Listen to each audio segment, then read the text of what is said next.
All right. Dave, welcome to the Freedom Pact podcast. I really appreciate your time today. I know it's a very important day for you, being the start of baseball season. So I am thankful you give us some time today. Oh, it's my pleasure to be here, Lewis. Thanks for having me. So I think a really good place to start with this podcast. I was looking through your book, and in chapter 10, you say that you've now really got a good detailed idea of your personal brand. So in that vein, could you give our audience a elevator pitch on who is Dave Hollis? I can. So, first and foremost, I'm the father to four kids. I am an entrepreneur, an author, speaker, podcast host, and am on this planet to try and create tools and resources that, if people were to use them, might afford them an opportunity to unlock their purpose and calling in life, take a step forward in growth, and challenge some of the convention that maybe has kept them stuck for the opportunity to become something bigger. I've been myself on a journey over the last handful of years to really connect with this idea of why I'm here and the conceit that there was a very deliberate intention in my design by a creator, higher power, greater than myself. And every single day, trying to do something that might honor the intention of that creator is the work that I'm doing every day on my side. And I hope that with the tools that I create, I might afford people the opportunity to honor the intention of that deliberate, unique design that you were put on this planet for. Like as I mentioned, I was browsing your book, and in the spirit of that, how may somebody, what are the main warning signs that somebody may be getting in their own way? How can they recognize that? What are the things to look out for? Yeah, well, the book is itself a story of 20 lies that I believed, that in having believed them kept me in my own way. And in personal development parlance, you might call that a limiting belief. I just had a conversation with a good friend who's got a new book coming out called Soundtracks. You can call them a soundtrack.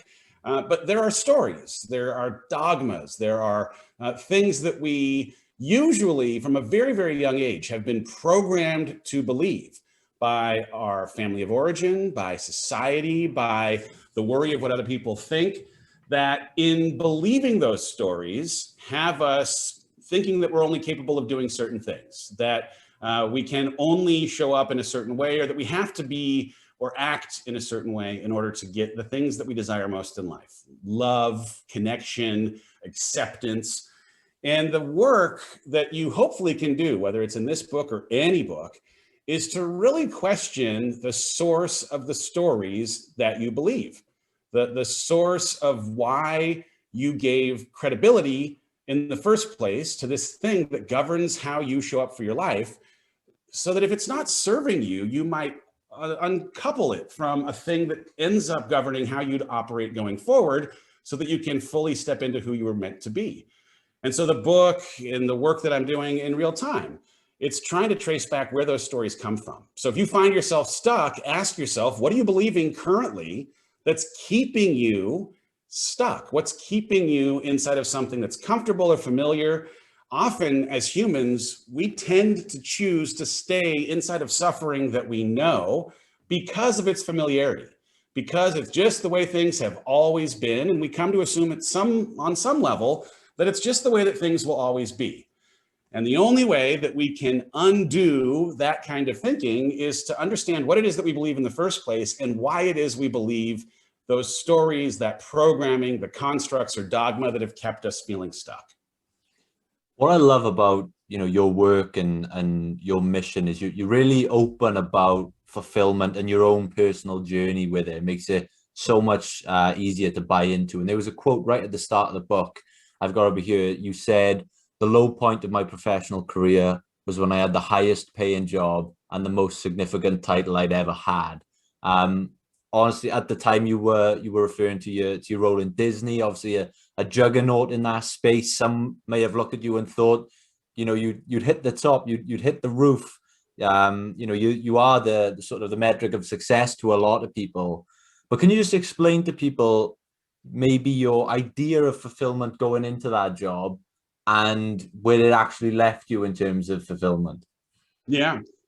What's interesting is I think we've been given a set of conditions that were we to satisfy them, then we will feel fulfilled, that we'll feel like we are good or enough, that we are worthy of love, that we are all the things that we desire in life. And when I'm 46 now, so 20 years ago at 26, I truly believed that if I could get to a certain level inside of the Walt Disney Company, if I made a certain amount of money, if I had a certain amount of access, then I would feel a sense of fulfillment, that I would be lovable and enough and every other thing. And as I pursued my career and made my way up the ranks, as much as many times I found myself inside of situations that absolutely pushed me to grow because I was not yet qualified for the role that I was being placed into, at the end of my time at the company, because of the conditions of the company, the strength of the intellectual property, Lucas, Marvel, Pixar, Disney, the strength of the leadership, just the best leaders in the world, and the strength of my teams. As the president of distribution, I had teams in 75 countries, 1,000 plus people of some kind as reports, and they were just the most qualified, most incredible people in the entire world, which meant for me to get straight A grades on tests, I no longer had to study. And so I, at this 40-year mark in my life, was asking some bigger existential questions around what the heck I'm doing on this planet. Why have I been afforded these gifts? And why, in having been afforded those gifts, do I find myself now in an extraordinary job? I don't want to for one second, especially in this climate, downplay how grateful I was to be employed. But I was asking if there was a possibility for me to be fulfilled taking that time in that job that from the outside looked like everyone's dream job, but for me was not actually pushing me into a place of discomfort. That wasn't because of the friction that might normally show up in being a little beyond my depth, forced me to grow. And what I came to find was that there is this tie, an unbelievably strong tie, one of the strongest in the world, between growth and fulfillment. In that if you are not in a position to grow, if you're not in a position to fail, if you're not in a position that makes you uncomfortable, then you cannot be fulfilled. They cannot coexist. And so I had to start asking some bigger questions about how I might put myself in a place where I could fail. Not because I like to fail, but because I know in that environment, when I do fail, I'll learn from it and I'll grow. How I could put myself into a situation where I was uncomfortable, not because I like discomfort, but because I understand the connection between discomfort and the way that discomfort breaks down muscle to build it up bigger. And so I started asking these questions. And what I also really came back and connected to was that the 26-year-old version of myself in my vision casting of what I thought might create fulfillment in my life and career, much of it was very much focused on me, on how I would be able to create abundance for myself or status for myself or significance for myself. And what I came to appreciate was that having any of those things without also having impact for others was empty. It was meaningless. And so I started asking questions of, hey, are there ways for me to use my skills, the tools I've been afforded, that might actually make me uncomfortable and force me to grow, but that also in playing to some of my strengths, playing to some of my passions, may afford an opportunity for me to impact other people. And it's truly been in that convergence between being uncomfortable, being in a position and posture of growth, and doing something that I have passion for that can affect and afford light to other people, where real, true, deep, and meaningful fulfillment can come to pass.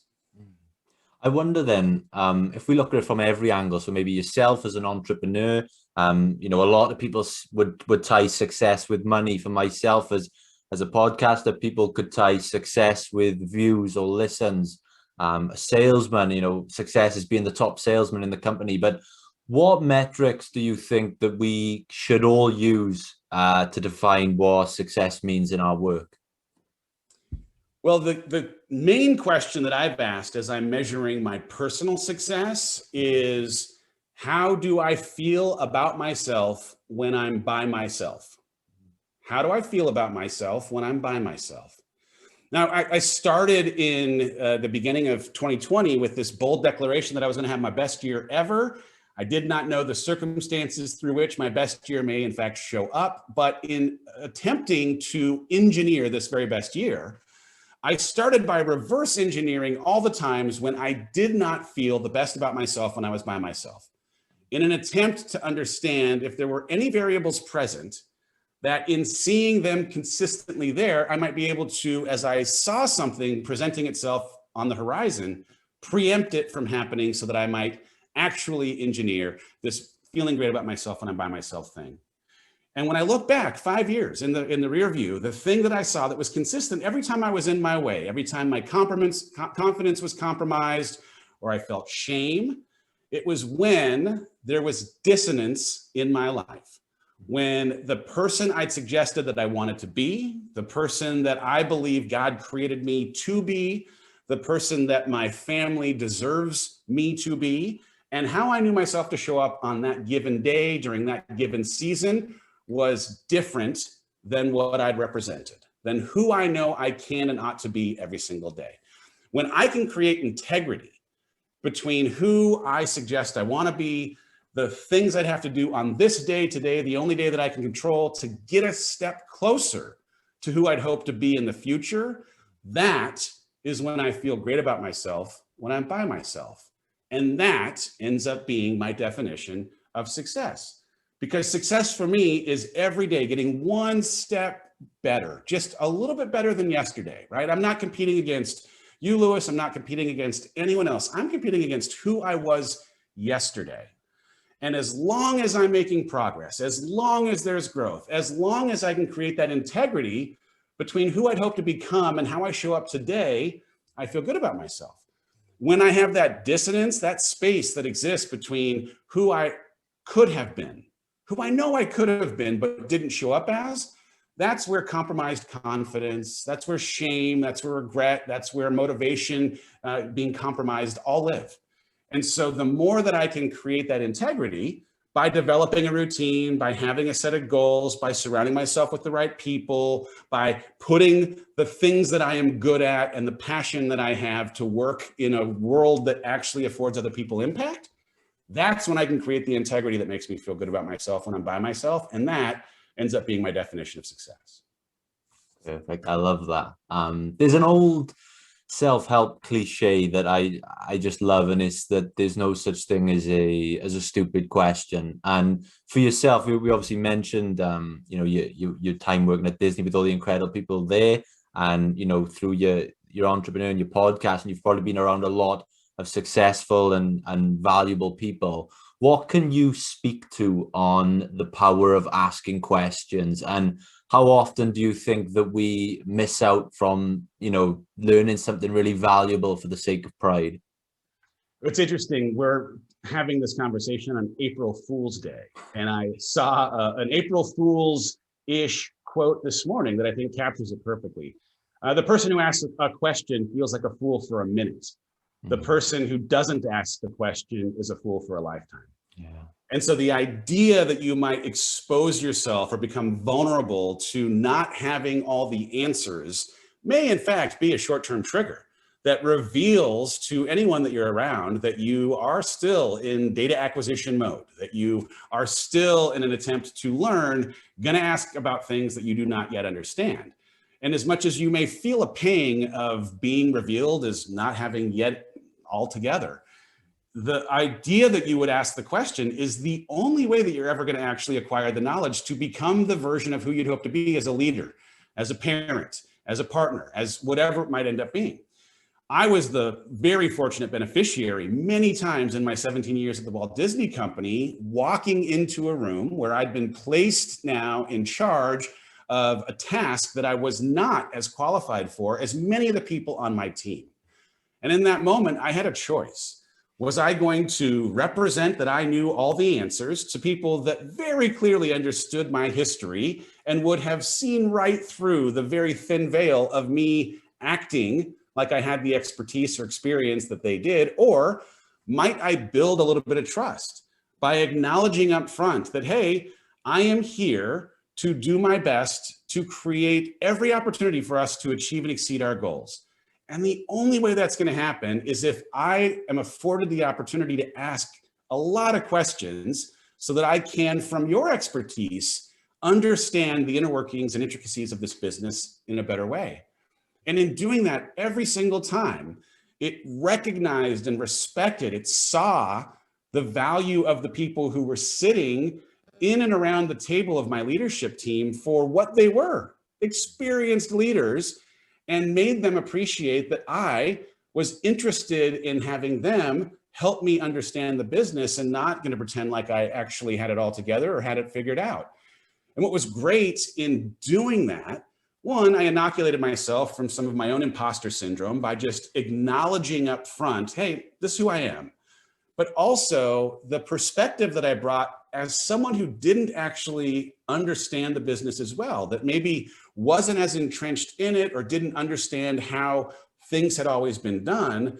When I did ask a question, I may in fact have a follow-up that provoked a new way of thinking just for the sake of the objectivity of my not understanding. And so it ended up being a real strength asking questions to a group of people that were very, very good, but that had been doing things inside of an environment for a long time the same way. And so if you as a listener are in a new industry, you've been put in a new job, you want to try and figure out how to get from where you are to where you want to go, get over worrying about what it might look like for you to ask questions and arm yourself with the information to actually make you a better leader. Build the kind of authenticity and trust that comes in owning where you're at in your journey, and play a little bit to the ego of the person who has more experience by representing that you cannot be successful in your job without their experience being something that comes in the form of answers to your sometimes silly questions. There were plenty of times where I even represented, look, not only am I going to ask a lot of questions, there are going to be times when you're going to have to stifle laughing at my questions because of how silly and stupid they may feel to you. And I'm fine with it because we have the same goal. We all want to get bonuses. Let's go. I think it's really good. There seems to be quite a lot of power and support behind this sort of vulnerability movement that, you know, you see the works of Brene Brown, and, you know, it is really becoming more popular. And it's something that I've tried really hard on in the last 2 years that I've seen direct results from. Do you think, well, from your own personal experience then, that vulnerability can almost be like a superpower? Absolutely. I mean, I definitely had to do a lot of work to turn it from what initially was me believing it to be a liability, me being revealed as not being qualified necessarily for the job, or whatever it might be in whatever situation. And it's only after having tested the hypothesis that vulnerability can be a superpower and having it affirmed that I've come back to the well again and again because of how effective it's been. One of the things I write in the book, I use 8 Mile, a reference that nobody uses in a book to illustrate vulnerability. But there is this sequence at the end of this story of underground rap battle where Eminem is on stage and he is in the finals against someone who is going to try and tear him apart, going to try and use all of what he knows of his weaknesses to win this battle. And as the coin is flipped and Eminem goes first, he goes and reveals all of his own vulnerabilities in a way that completely inoculate him from any of the barbs that may come from his competitor, in a way that at the end of this film, spoiler alert, leaves him unable to actually rap battle against him. There's nothing left for him to say. And I can say, as someone who was the head of sales for a long period of time, there were plenty of times where I walked into a room with people who had a lot more experience, walked into a room with filmmakers who've been making movies for as long as I was alive, and acknowledging up front that, hey, I know I may not have some of what my predecessor does in experience, and taking that off the table by introducing the analytics team that I brought in to help offset some of that experience. Or, hey, I know we're going to negotiate a change in the way this film costs. And that's going to be tough for you. But let me explain why we appreciate the way that it might affect you and how we're making some things on this end work to accommodate some of the pain that you might feel. By acknowledging up front some of the things that whether they're adversarial conversations in a negotiation, or the ways that you might have to afford delivery of value to a stakeholder inside of a big corporate environment, leading with what they might take issue with or acknowledging where some of your weakness may exist builds credibility. It builds a trust that allows you, after you've pivoted from that initial conversation, into anything that ultimately ends up delivering much deeper and greater value. I wonder what your relationship is like with things like failure, with things like shame, and how do you manage to, and I know it's not as simple as it seems in every scenario, but generally, how do you try and turn that pain into power? Well, two different things in failure and shame. I'll hit on both. Failure, definitely a thing that nobody likes, right? No one here, no one listening is raising their hand saying, I'd love to fail. But the fear of failure is primarily one of ego.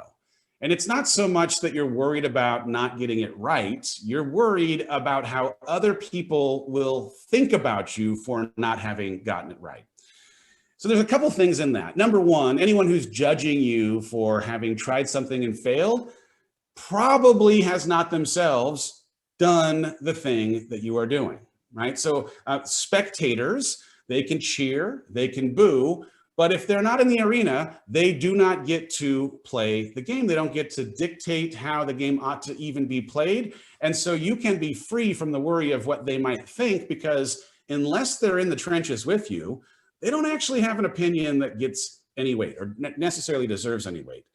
And the second thing is, if you can appreciate that the career you want to build, the person you want to become, the company you'd like to grow, that it is impossible to go from where you are to where you'd like to be without failure. Failure is a necessary ingredient. And if you can normalize failure as being a mandatory thing that every single company, every single person, every single brand that you admire has had as a part of their story, then it maybe changes the way that you appreciate it as a necessary, mandatory ingredient instead of something to avoid. Failure at its most basic level is the best and clearest form of intel on the planet. It is information. And if you can see it as this richest source of information in the world, then the idea that you might walk toward it and invite it for the ability that it might tell you how to do something better, to show you where you need to do more work, to give you a little insight into where some of your own liability personally or as a company or as a product may exist, with market fit, with the dynamics of the broader ecosphere, like whatever it might be. If you do not put yourself in a position to fail, you'll never learn anything that helps your business, your product, or you as a person grow. So that's failure. Failure is a requirement. You got to change your relationship with it. If you can see it as information and the necessary thing that's required for you to get from where you are to where you want to go, it'll change the way you approach it, welcome it, and become comfortable in it being just a thing that has to happen. Shame is a completely different thing. And number one, I just want to normalize, like if you are someone who is listening to this and you experience shame, you're completely normal. And if you are someone who's listening to this and saying that you don't experience shame, then you're a liar, right? One of the just parts of being inside of this thing called humanity is that we experience shame. And one of the things that shame has to have in order to exist is darkness. It needs to live inside of a vacuum. And so for me, my experience with shame is something that, especially in these last 3 years, as I moved out of a corporate environment and into this world of personal development, I have, as evidenced in the book and the podcast and the work that I do in social media, I have become a pretty open book with the things that I have struggled with, right? Struggle does not make me weak, bad, not enough. It makes me human, just like you, just like anyone who's listening. And my shame is something that has power and control over me so long as I allow it to fester in the dark. So when I start to feel shame about something, the first thing I try to do is talk about it. And it's uncomfortable because you have shame for it. And yet, when you are willing to bring your shame into the light, number one, you starve it from the thing it needs most, which is darkness. And two, you find empathy because of how universal struggle ends up being as a part of the human experience. You find that there are plenty of people that also have the same kind of feelings that you do around this thing that you are processing shame for. And when you find that you are now less alone in experiencing and processing this shame, you also, in that connection, give yourself an ability to, from someone else who sees a little of themselves in their story or your story or their story and yours, they maybe have found a tip, a trick, a hack that has helped them as they're a little further along the journey, make some progress that now you can be the beneficiary of their learning, their knowledge to address whatever it is that's provoking the shame in the first place. So if you're processing shame, you're super normal. The fastest and best way to deal with it, bring it into the light, find a way to connect with someone who through empathy will make you feel normal. And in that connection, potentially grab a tool or a tip that's going to help you avoid the spiral of staying inside of that shame, staying shackled by it. One of the things you mentioned, they were people's opinions, and whose opinions should we look to value the most? And in your life, the people whose opinions matter to you, what qualities do those people possess that make you value their opinions? Well, I've broken it down in my next book in something I call 85, 10, 5. Okay. So if you were to make a list of every single person that you currently afford weight to, I will argue that you can be free from 95% of the worry of their opinion if you were able to go through this very simple exercise. Okay. I believe that 85% of the people that you worry about are simply not thinking about you, right? Like it is part of the human condition that we are all thinking about ourselves. It doesn't make you, Lewis, a bad person. It doesn't make me a bad person. We are all inherently thinking about ourselves first. And so if we're thinking about ourselves first, likely the people that we're worried about thinking about us are also thinking first of themselves. And that is not then a warranted place to place our worry. But if those 85% of people were worrying about you or thinking about you, they are usually people who are around our life, but not in our life, right? So there's a certain threshold inside of which someone actually gets a pass to have an opinion that you may have to consider whether it's something you should listen to, take action on, wrestle with.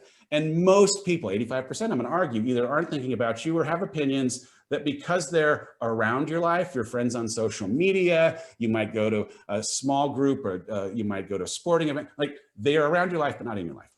The next 10% are people that I would say you love or crave love from. So these are important people, right? They are in your life. They are important to you. Their opinion matters to you.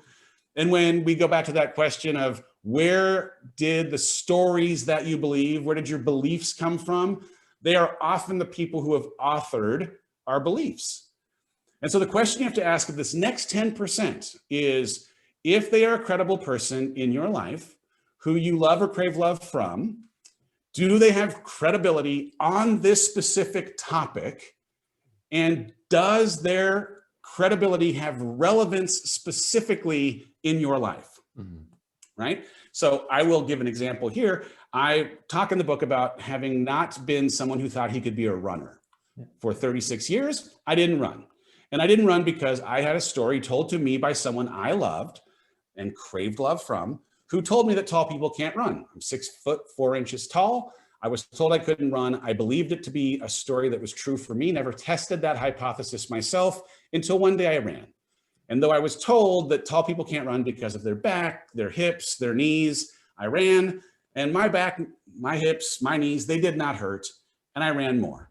And now I've become a runner, right? I'm a marathoner. I'm training for an Ironman. I ran 2,000 miles last year. I am a runner. And so for that person who told me the story, do they have credibility in my life? They sure do. someone I'm very, very close to, I love very much and crave love from very much. But their story was one that they wrapped in love, but was actually a reflection of their fear. And so while they were attempting to love me, they were projecting their fear on me. And as someone who was neither tall nor a runner, they did not have credibility specifically on the thing in my life. I can be free. I think that the 10% of people that you love or crave love from, they represent that they love you, and because of their love are entitled to an opinion on something in your life. But if they don't have credibility, you can be free. So it just leaves the 5% then. These are the people that you love or crave love from, who understand your motivation, are aligned in your values, have context for the life that you are living in real time, and are attempting to be someone who can be an accountability partner, who can challenge your thinking in a way that says, I will love you regardless of your decision, but I'm interested in provoking a conversation to see if you're looking at this from all angles. A little devil's advocacy every once in a while. Those are people you should spend time with. Doesn't mean you have to listen to them necessarily, but you know they have credibility in your life. You know they have an appreciation and aligned values with the things that matter most for you. And now, because of that conversation, you can make a decision that is informed, somewhat challenged, and in that feel like, okay, good. I've seen everything from all angles. I can move forward. I love that. It's a fantastic model. It's very, really original approach to a very sought after question. So I look forward to jumping into that more when the book comes out. I'm really excited about that.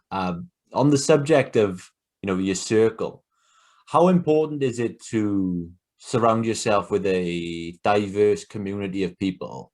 And how can that affect the individual?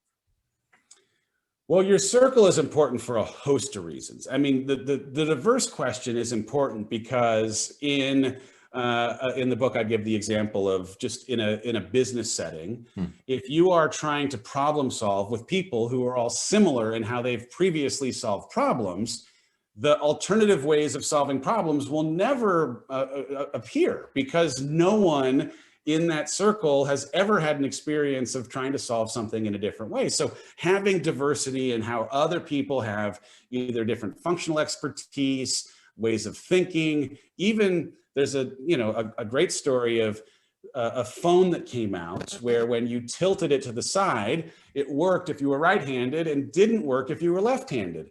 Why might that be? Well, there were no left-handed people on the design team. They never ever once thought to turn it the way that a left-handed person might turn it. Yeah. So just having people that have a diverse background and a different kind of thinking will inevitably give you higher odds at solving problems when problems present. Beyond that, just having other people and their experiences, with empathy being as important as it is, to understand the experiences of other people, so that if from a business perspective, you're trying to create fit with your product in the market, understanding the differences in the way that people consume and the things that they do, they like, the nuances of anything. If you have people that are reflection of your audience sitting around the table, you're just, again, increasing the odds that you're going to create something that will be considerate of the tastes and needs of the intended end customer. But when I think of circle, I think as much in personal development parlance of like, you are who you surround yourself with, right? So if you, Lewis, are the most ambitious person in your circle, you need a new circle, because you will never become more ambitious if you are not constantly surrounding yourself with people who are driven. If you're the most faith-filled, if religion is important to you, you need, if you're the most, whatever it might be, you need to make sure that you have people around you who are a little further along their journey, who have a little depth of experience or time spent in something that you have personal value for, so that you are always being held to the aspiration of what else might be possible in your life. If you've ever heard of the analogy of crabs in a bucket, if you had a bunch of crabs in a bucket, a crab will inevitably start to get to the top of the bucket. You know what happens when a crab gets to the top of a bucket in a crabs in a bucket? All the other crabs pull that crab back down, right? If you are in a circle of people who are not motivated, And you one day get some motivation, you got a great idea, you've tapped into something that's your passion, you're driven to go chase after it, and it challenges the circle of people around you because of their lack of motivation. They will, on a conscious or unconscious level, talk you out of it. They will, like the crab, pull you back down to mediocre, because that's just the way humanity works. But if you can be around people who are reaching for the fuller, deeper, purpose-filled, impact-driven life that you aspire for, you will continue to reach for it because in some ways of the model and the aspiration that they as a circle create. Now, when I think of circle too, just to finish the point, I actually also think of circle in what we consume at large, right? Like a lot of people think of circle as physical human being people, but also with the proliferation of social media, what are you consuming regularly with social media? If you have positive influences, the chances that you're going to have a positive outlook on the world, way higher. If you have negative, pessimistic influences, you're not going to have as much hope. There's a great line from one of my favorite old school personal development people, Les Brown: hope in the future is power in the present. And if you are around people who are not hopeful for the future, you restrict the amount of power you can tap into in the present. So whether it's what you consume on social, or how much news you're consuming, or the way that you're immersing yourself in screen time instead of book reading, all of those things also end up contributing to what I believe is the circle that determines how optimistic, how much you believe in the possibility of a bright, beautiful future versus something that's less than. A phrase you see that's becoming more and more popularized lately is self-care. Self-care obviously looks different to everyone. Some, you might see on Instagram, someone may upload a picture of their bath with candles around it and call it self-care. Others may, cook themselves a meal and call it self-care. I spoke to a guest last week and she suggested that self-care goes a bit deeper and it starts with health. But I wonder for you, for Dave Hollis, what does self-care look like to you?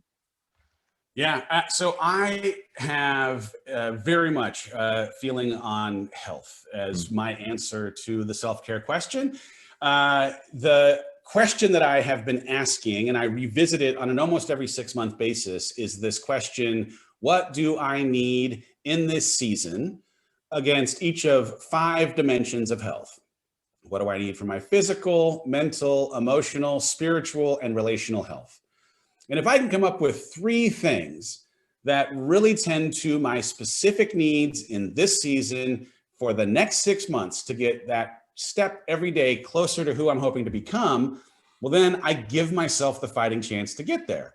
So if it's about physical health, it's all about my nutrition and body movement. It's about pushing myself to set aggressive goals like my Ironman training to remind myself of how strong I can be. If it's my spiritual health, it's about finding and creating time in peace and silence, connecting with other people who share some of my beliefs, and also finding people who don't share my beliefs to just ask questions about why I believe what I believe, challenge my faith so that I can strengthen my faith. When it comes to emotions, it's really, for me in the last year, been this search for understanding why I'm feeling what I'm feeling. And so when it comes to self-care, that has shown up in books and podcasts that have really been more about understanding and making space for my thoughts, understanding and making space for my feelings, that I am not anxious when I feel anxiety, but that I am the witness as self of anxiety having presented itself. But the work that it takes to actually sit with and understand those emotions is the thing that I need in this season for my emotional health. What do I need for mental health? I got to make regular, every single week conversation space with a therapist. I've got to find purpose and meaning in the work that I do. I need grace, right? Like I can go on and on, and then in relationship health, I know for me, I need connection in this last year where, man, it has been so hard to be connected because of the pandemic. Fighting for ways to connect in a world that makes it more difficult has been so important. Leaning into family's been obviously super important for me relationally. And then boundaries. Boundaries are one of the most important pieces of self-care when it comes to both my relational health and my mental health. So self-care, like the crazy thing is that I think a lot of people can feel like it's selfish to prioritize yourself, that it feels sometimes like you have to first take care of other people before you could possibly want to indulge in taking care of yourself. And I just fundamentally disagree with it. It's the reason on an airplane that you're supposed to put your mask on first before you help someone else. If you are not taking care of yourself, if you're not asking, what do I need in this season, you disqualify yourself from being available to show up in the way that you'd hope, or the way that the people that you love the most deserve to have you showing up for them in their lives as well. Absolutely. I love that. I have two final quick questions for you. The first one, are there any books that have had a major impact on your life that you could recommend our audience?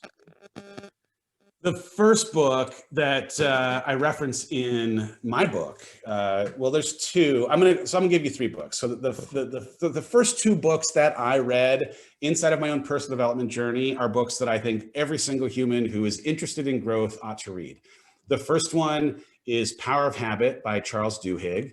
It is just about understanding the habit loop and when we get triggered and how much of what we do in our lives is an unconscious thing, so that if you're interested in doing something that is different to produce a result that is different, it really starts with understanding how habits work and how we can control our responses to the triggers that are guaranteed to show up in our life. So Power of Habit by Charles Duhigg was my first and most important. Mindset by Carol Dweck was the second and super important for me. I'd been someone who was very fixed mindset oriented, deterministic in how I thought about some caps and limits on what was possible in my life. And adopting and having to fight against some of the currents in my wiring to reach for growth mindset on an every single day basis is what changes the way that you think about feedback, the way you think about failure, the way you think about resilience, the things that are necessary to produce that answer to the question of how I feel about myself when I'm by myself every day. Getting just a little bit better than I was yesterday requires that you adopt a growth mindset. So if you're not familiar with growth mindset, Mindset by Carol Dweck, an amazing book. In the last year, the most important book was Untethered Soul. Untethered Soul is a book by Michael Singer that is all about this idea that I was just referring to in this conversation around health, which is I wanted to understand why I was thinking, what I was thinking, why I was feeling, what I was feeling. And the conceit of the book is that you are not your thoughts. You are not that soundtrack that is running incessantly in your head. You are the observer to those thoughts. And if you can separate yourself from the thoughts themselves, now you get to understand, because of dissecting them, which of these thoughts are real, which are not, which are helpful, which are not, which are motivated out of insecurity, fear, scarcity, whatever it might be, and which of them are real. When I have that conversation around anxiety, right? Like I am someone who has felt anxious over my life. And through some of the work I've done in therapy and a book like Untethered Soul, I've come to appreciate that, hey, if I can make a relationship with my anxiety and differentiate myself from being anxious to an observer of the anxiety, now I can have a conversation with the anxiety and ask, anxiety, what role do you believe yourself to be playing? And one of the things I've found in the last year is that all of these feelings and many of these thoughts believe themselves to be playing a role that is there to help us, to protect us, to do something for us, even the negative thoughts, even the negative emotions. And so in the example of anxiety, when anxiety shows up for me, it's usually trying to draw my gaze, my focus to an area of my life that does not yet have a plan, or at least as detailed a plan as it might like. And in the ambiguity that exists in the absence of that plan, it's doing what it believes to be its role, waving its arms in the air, saying, hey, could you address this? I bet if you did, you'd sleep better. I know I would. I'll go away. So now I can have that dialogue with my anxiety it can have me looking now to this area of my life where there isn't a plan. I can make a plan, get a little more detailed in what needs to be detailed, and immediately that anxiety goes away. And now this relationship I have with anxiety bizarrely has become one of gratitude. Thank you for having availed yourself. I appreciate you directing my attention to this thing that, now that I've put a plan against it, gives me even a greater chance at making progress toward this vision of who I'd hope to become. I'm going to throw one more in there because there's one more book that's just been amazing also. There's a book called Essentialism by Greg McKeown. Yeah. And if you have not read Essentialism, I will argue that you ought to, because it's this conversation around the difference between the vital few and the many. And the idea that everything can't be important or nothing is important is really at the kind of root of what this is. So if you're able to make a list of what is truly essential in your life, and ultimately then what is not essential, you give yourself the permission to focus on the essential, the needle movers, and actually make progress in big things, and free yourself from feeling like you have to chase after the non-essential things that inevitably don't actually do much but distract your focus or dilute the effectiveness of what you're up to. Really a great read, and I think something that if we could all apply a little bit of essentialism to our life would fundamentally change the output.